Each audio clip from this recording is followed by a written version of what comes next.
నమస్తే, నేను చక్రి. నేనే ఎంపీ కార్యక్రమానికి స్వాగతం. ఈరోజు మనతో పాటు ఉన్నారు పట్నం సునీత మహేందర్ రెడ్డి గారు. ఇటీవలే కాంగ్రెస్లో చేరిన ఆవిడకి కాంగ్రెస్ పార్టీ మల్కాజ్గిరి ఎంపీ టికెట్ని ఇచ్చింది. మల్కాజ్గిరి అతిపెద్ద పార్లమెంట్ కాన్స్టిట్యున్సీ. మరి ఈ కాన్స్టిట్యున్సీలో ఆవిడ గెలుపుకి ఎట్లాంటి వ్యూహాలతో ముందుకెళ్తూ ఉన్నారు? ఇంతకాలం అంటే జెడ్పీ చైర్పర్సన్గా సుదీర్ఘకాలం పనిచేశారు. సో ఇప్పుడు ఎంపీగా పోటీ చేస్తూ ఉన్నారు.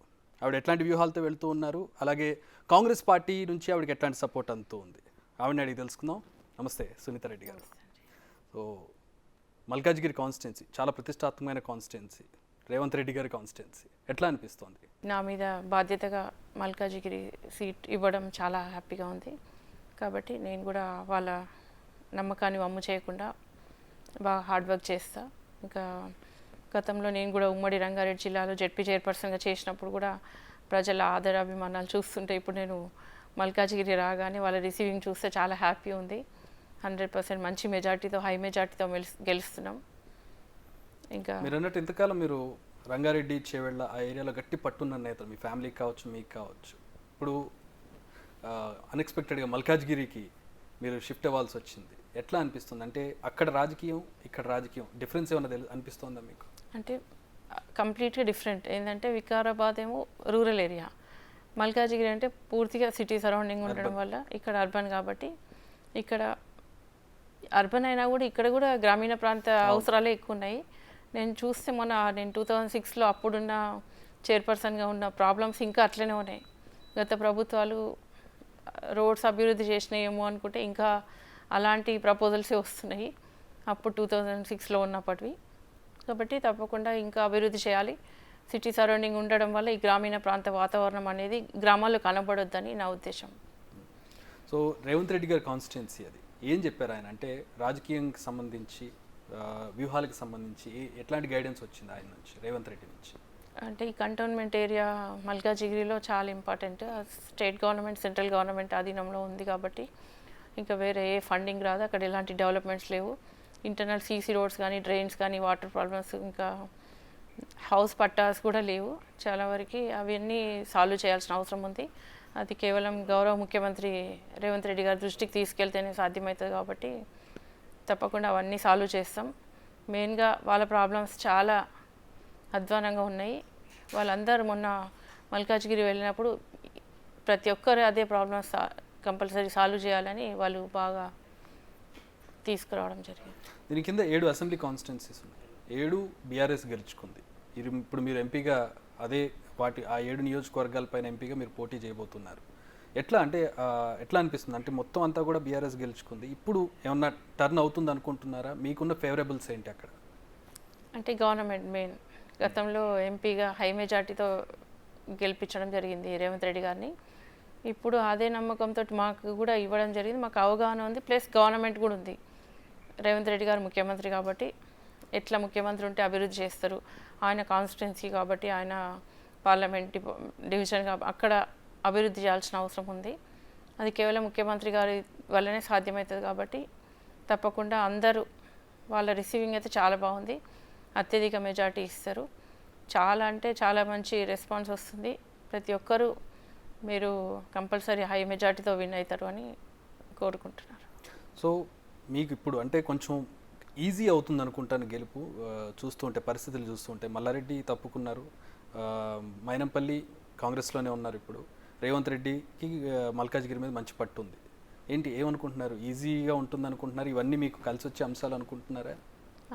చాలా ఈజీ. అంటే ఎందుకంటే గవర్నమెంట్ ఉంది, గౌరవ ముఖ్యమంత్రి గారు అదే ఏరియా పార్లమెంట్ కాబట్టి ఆయన ఇంట్రెస్ట్గా ఎక్కువ డెవలప్ చేసే అవకాశాలు ఉన్నాయి. కాబట్టి ప్రజలు కూడా అదే విశ్వాసంతో తప్పకుండా హై మెజార్టీ ఇచ్చి గెలిపిస్తారు. నాకు కూడా అవగాహన ఉంది కాబట్టి గతంలో ప్రజల అవసరాలు ఎప్పటికప్పుడు అందుబాటులో ఉండి వాళ్ళకి కార్యకర్తలు కానీ అందరికీ అందుబాటులో ఉండేదాన్ని. గ్రామీణ ప్రాంత వాతావరణాలు కూడా చాలా వరకు అసలు ఎన్ని ఫండ్స్ ఇచ్చినామో అన్ని గ్రామాలు, ప్రతి గ్రామం తిరిగినాము. కాబట్టి నాకు కూడా చాలా అవగాహన ఉంది. ఉమ్మడి రంగారెడ్డి జిల్లా అంటేనే, రంగారెడ్డి జిల్లా చైర్పర్సన్ అంటే ఉమ్మడి రంగారెడ్డి జిల్లా చైర్పర్సన్. ప్రధానంగా మల్కాజ్గిరిలో మీరు అబ్జర్వ్ చేసిన సమస్యలు ఏంటి? రోడ్స్ కూడా చాలా డెవలప్ చేయాలి. ముఖ్యంగా గవర్నమెంట్ బిల్డింగ్స్ అసలు నేను గ్రామీణ ప్రాంతాల్లో ఉంటాయి అనుకున్నా, కానీ ఇక్కడ సిటీ సరౌండింగ్లో కూడా ఈ ప్రాబ్లమ్స్ ఉండేమో అనుకున్నా, కానీ ఇక్కడ కూడా అవే రేజ్ చేస్తున్నారు. అంగన్వాడీ బిల్డింగ్ అడుగుతున్నారు, డ్వాక్రా బిల్డింగ్స్ అడుగుతున్నారు, కమ్యూనిటీ హాల్స్ అడుగుతున్నారు, డ్రింకింగ్ వాటర్ అడుగుతున్నారు. కాబట్టి ఇవన్నీ మనం అభివృద్ధి చేయాలి. Main education, health, roads develop చేస్తే అభివృద్ధి అనేది సాధ్యమవుతుంది. కాబట్టి గవర్నమెంట్ మనదే ఉంది కాబట్టి, కాంగ్రెస్ ఉంది కాబట్టి గౌరవ ముఖ్యమంత్రి గారి దృష్టికి తీసుకెళ్ళి తప్పకుండా సాల్వ్ చేస్తాం. సో మీ ప్రధాన పోటీ బీజేపీ నుంచి ఈటల గారు, అంటే ఏ పార్టీ మీకు ఎక్కువ పోటీ ఇస్తుంది అనుకుంటున్నారు? బీఆర్ఎస్ఆ బీజేపీనా? అసలు ఏ పార్టీ పోటీ లేదండి, మేమే విన్ అవుతున్నాం. ఈటల రాజేందర్ కూడా పెద్ద నేత, గుర్తింపున్న నేత, ఆయన మల్కాజ్గిరి నుంచి పోటీ చేస్తున్నారు. అంటే మేము ఉమ్మడి రంగారెడ్డి జిల్లా లోకల్ కాబట్టి ఎక్కువ మా పైనే ఇంట్రెస్ట్ ఉంది. పబ్లిక్ కూడా గతంలో అవగాహన ఉంది. జిల్లా పరిషత్ చైర్పర్సన్గా ఉన్నప్పుడు చాలా అవగాహన ఉంది కాబట్టి గ్రామాలు కూడా 10 years చేయడం అంటే మామూలు విషయం కాదు. ఒక లేడీగా ఉండి ప్రతి గ్రామం తిరగడం అంటే మామూలు విషయం కాదు. ఈ 5 years నుంచి నేను వికారాబాద్ వెళ్ళినప్పటి నుంచి మాత్రం కొంచెం దూరం పెరిగిపోయింది కాబట్టి ఆయన కూడా అంత డిస్టెన్స్ ఏం లేదు. తప్పకుండా మంచి మెజార్టీతోనే మేము విన్ అవుతున్నాం. డిఫికల్ట్ అనుకుంటున్నారా? అంటే మీకు పట్టున్న ప్రాంతం నుంచి వేరే ప్రాంతానికి వచ్చి క్యాంపెయిన్ చేయడం కావచ్చు, పోటీ చేయడం కావచ్చు, డిఫికల్టా, ఈజీనా? ఒకవేళ ఈజీ అయితే ఎలా ఈజీ? అంటే అప్పటికి ఇప్పటికి పాపులేషన్ కొంత పెరిగింది. అప్పుడేమో ఉమ్మడి రంగారెడ్డి డిస్టిక్ది 62 lakhs ఉండే, ఇప్పుడు కొంత పెరిగిన మాట వాస్తవమే. కాకపోతే డెవలప్మెంట్ అయితే ఎట్లాంటి డెవలప్మెంట్ లేదు. నేను 2006 నుంచి చూస్తున్నా, అదే రకంగా రోడ్స్ ఉన్నాయి, అదే రకంగా ప్రాబ్లమ్స్ ఉన్నాయి. ఇంకా అవి కంప్లీట్ అయినాయేమో అనుకున్నా. వాళ్ళు రిప్రజెంటేషన్స్ ఇస్తుంటే నిజంగా చాలా అధ్వానంగా ఉన్నాయి. అవన్నీ త్వరలో సీఎం గారి దృష్టికి తీసుకెళ్ళి అన్నీ సాల్వ్ చేస్తాం. మీ కుటుంబం అంతా కూడా బీఆర్ఎస్లో ఉన్నారు, ఎందుకు కాంగ్రెస్లోకి రావాల్సి వచ్చింది? ఏమి ఇబ్బంది వచ్చింది బీఆర్ఎస్లో మీకు? అంటే గత ప్రభుత్వంలో లోకల్ ఎమ్మెల్యేస్ వల్ల చాలా మాకు ప్రోటోకాల్ విషయమైన మా కార్యకర్తలని నెగ్లెక్ట్ చేయడం, చాలా ఇంకా వాళ్ళకి బిల్స్ ఆపడం, చాలా వరకు ఇబ్బందులు ఎదురని వాళ్ళకి కేసులు పెట్టడం. మాకేం లేదు కానీ ఈ కార్యకర్తలకి ఇబ్బంది పెట్టినందుకే మేము నిజంగా పార్టీ మారాల్సి వచ్చింది. ఇంకా మేము కూడా వేచి చూసి చాలా వరకు సఫర్ అయినాం. ఇంకా ఎట్లాంటి రెస్పాన్స్ రాలేదు కాబట్టి మేము పార్టీ మారాల్సి వచ్చింది. జాయినింగ్ సభలో కూడా మీరు చాలా అవమానాలు ఎదుర్కొన్నాము అని చెప్పి మాట్లాడారు. ఏంటి, ఎలాంటి అవమానాలు ఎదుర్కొన్నారు బీఆర్ఎస్లో ఉన్నప్పుడు? మేము కూడా విలేజ్కి ఫౌండేషన్స్ ఇనాగ్రేషన్స్కి జెడ్పీ ఫండ్ మేము ఇనాగ్రేట్ చేయడానికి వెళ్ళినప్పుడు మా స్టోన్స్ పగలెట్టడము, శంకుస్థాపన సొంత పార్టీ ఫౌండేషన్ సేమ్ పార్టీ కాబట్టి ఇంకా మాకు కూడా ఇన్సల్ట్ అనిపించింది. మా కార్యకర్తలు కూడా చాలా నారాజ్ అయ్యారు. వాళ్ళు ఊరుకోరు కదా, వాళ్ళకి మాకు ఫైటింగ్స్ అయినాయి. అట్లా పోలీస్ బందోబస్తు అవన్నీ ఉన్నా కూడా వాళ్ళు గొడవలు ఆపలేక మేము విలేజ్కి వెళ్తుంటే దారుణంగా మీ కాన్వాయ్ని కూడా అడ్డుకున్నట్టున్నారు కదా?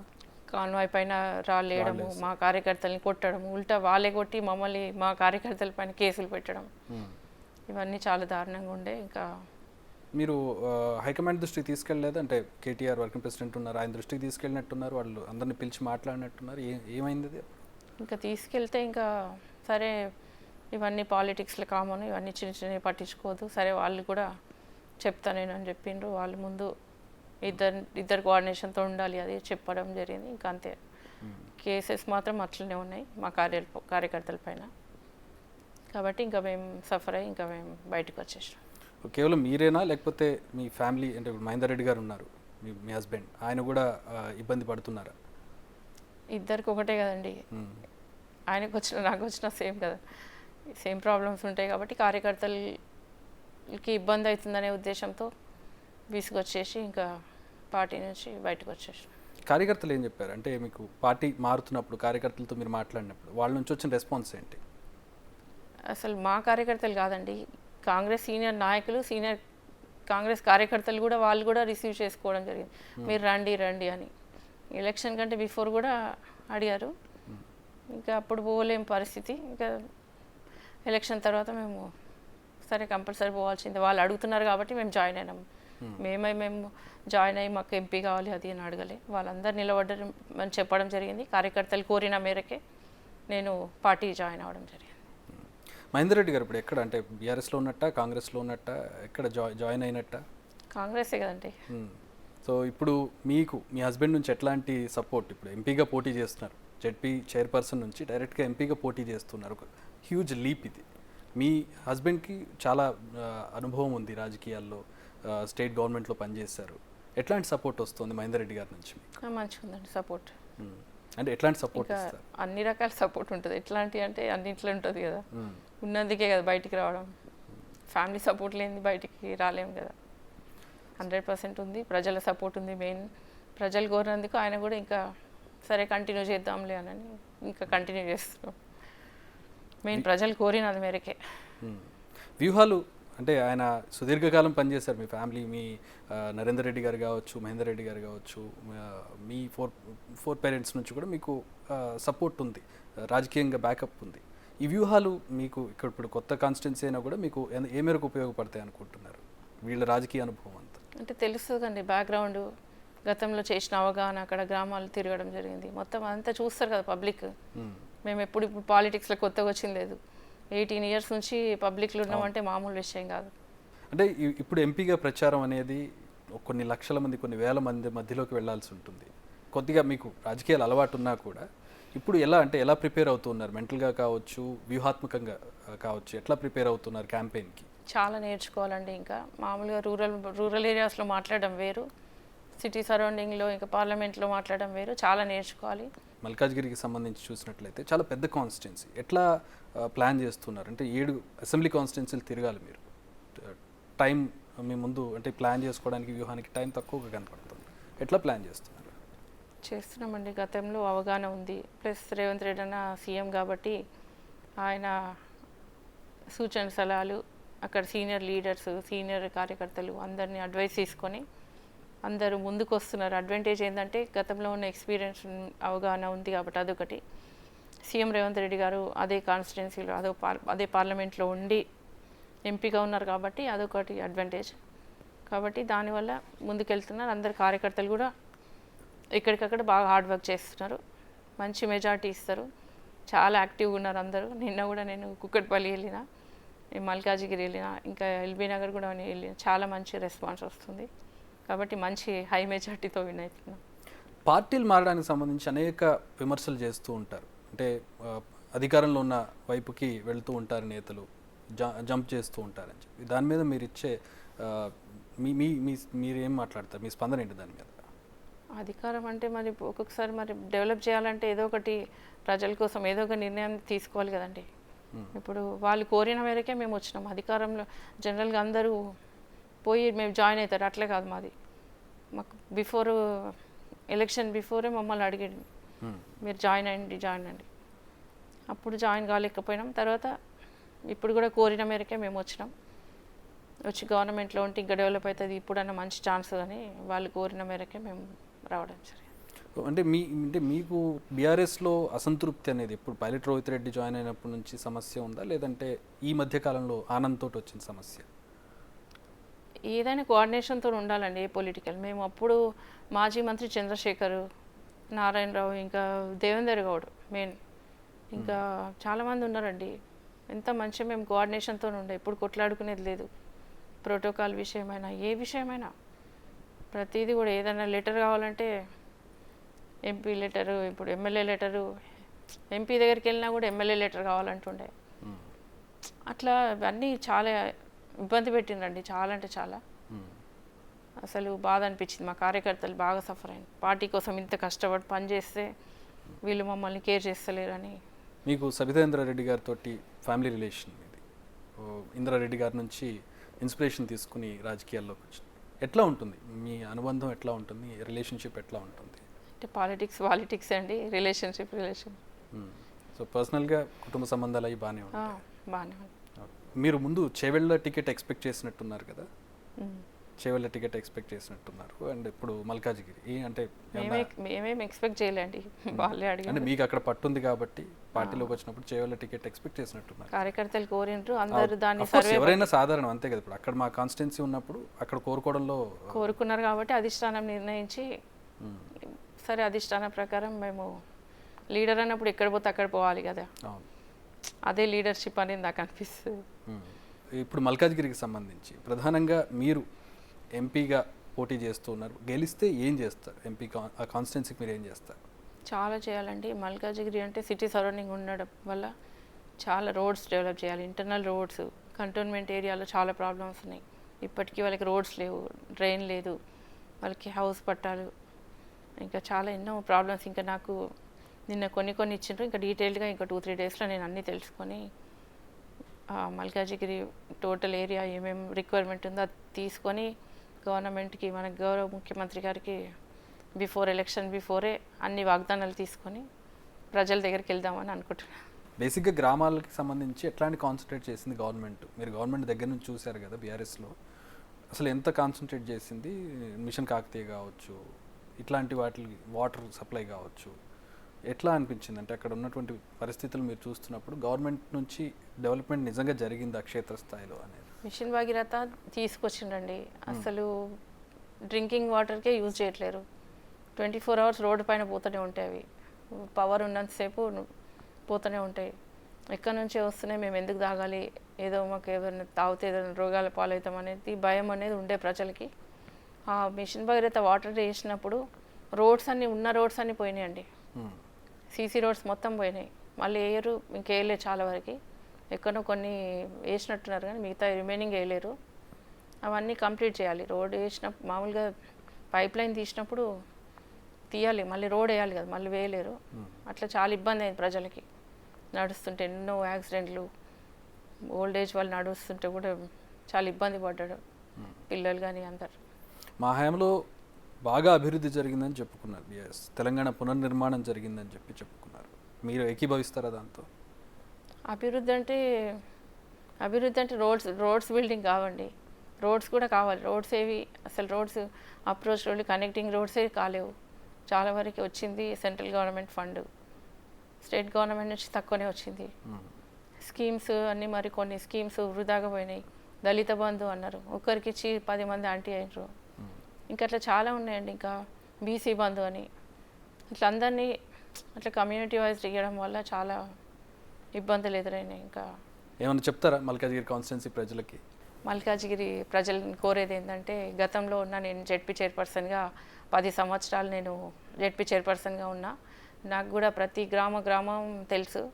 కుత్బులాపూర్, మేడ్చల్, షామీర్పేట్, రంగారెడ్డి డిస్టిక్లోని, ఉమ్మడి రంగారెడ్డి జిల్లాలోని గట్కేసర్, ఎల్బీ నగర్లో కొంత ఏరియా, కంటోన్మెంట్లో కూడా నేను కూడా అప్పుడప్పుడు చాలా వరకు ప్రోగ్రామ్స్ అటెండ్ చేయడం జరిగింది. ఇంకా కుక్కట్పల్లిలో కూడా కొంత ఏరియా మా ఉమ్మడి రంగారెడ్డి జిల్లాకి వస్తుండే. కాబట్టి నాకు అవగాహన ఉంది. నేను తప్పకుండా డెవలప్ చేస్తా, ప్రజలకు అందుబాటులో ఉంటా. ముఖ్యంగా నాకు కూడా ఇప్పుడు పిల్లలు కూడా పెద్దగా అయిపోయారు, ఇప్పుడేం పని ఉండదు కాబట్టి తప్పకుండా మీకు ఎప్పుడు అందుబాటులో ఉంటాయి. కాబట్టి తప్పకుండా మీరు మీ సమస్యలు ఏదన్నా నాకు డైరెక్ట్ ఫోన్ చేయొచ్చు. మీరు ఒక్కసారి ఆపర్చునిటీ ఇవ్వండి. ఒక లేడీగా నేను చట్టసభలోకి వెళ్ళాలని అనుకున్నా, శాసనసభలో కానీ పార్లమెంట్లో కానీ వెళ్ళాలని కోరుకుంటున్నా. మీరు ఆపర్చునిటీ ఇస్తే తప్పకుండా మీకు వెళ్ళాలా. నేను మీ ఏ ప్రాబ్లమ్స్ ఉన్నా, చిన్న ప్రాబ్లమ్స్ ఇంపార్టెంట్. మనకి సీఎం గారి దృష్టికి తీసుకెళ్లాలంటే ఒక బ్రిడ్జ్ అనేది ఉండాలి. అది వేరే పార్టీ ఉంటే సాధ్యం కాదు కాబట్టి, అసాధ్యం కాబట్టి మీరు నా మీద నమ్మకం పెట్టుకొని మీరు గెలిపిస్తే తప్పకుండా ఏదన్నా సీఎం గారి దృష్టికి తీసుకెళ్ళి నేను మీ ప్రాబ్లమ్స్ అన్నీ సాల్వ్ చేస్తాం. మీరు ఇప్పుడు కూడా మళ్ళీ పొరపాటు చేసి వేరే గెలిపిస్తే మాత్రం మళ్ళీ వెనుకబడిపోతారు. ఇది ట్రస్ట్ చేయండి. ఎందుకంటే మీ ఫ్యూచర్ జనరేషన్ కూడా మీరు ఆలోచించాల్సిన అవసరం ఉంది. కాబట్టి ప్రతి ఒక్కరు ఆలోచించి నన్ను గెలిపిస్తే మీకు తప్పకుండా అందుబాటులో ఉంటానని తెలియజేస్తున్నాను.